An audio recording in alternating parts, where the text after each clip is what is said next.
Wow, ang daming ipon, Stacy. Stacy, para saan yung iniipon mo?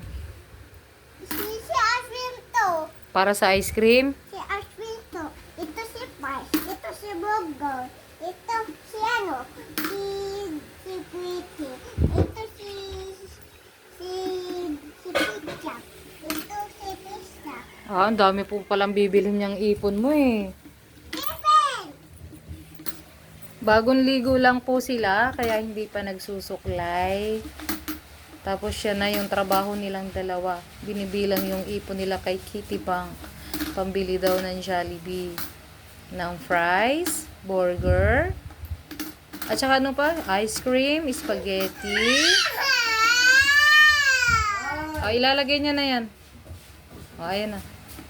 Stephen, huwag ka mang-away sa ate mo. Stephen! Bad yan, Stephen, ha? Stephen! Ano?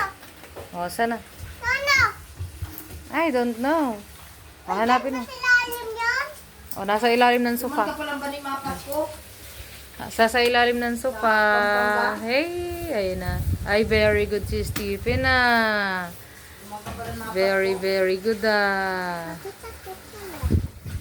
Oh, sige, lagay mo yan dyan. Oh, sige, lagay. Ay, very good. Mapas ko mag-irina. Ay, very good. Oh, ayan din si Stacy.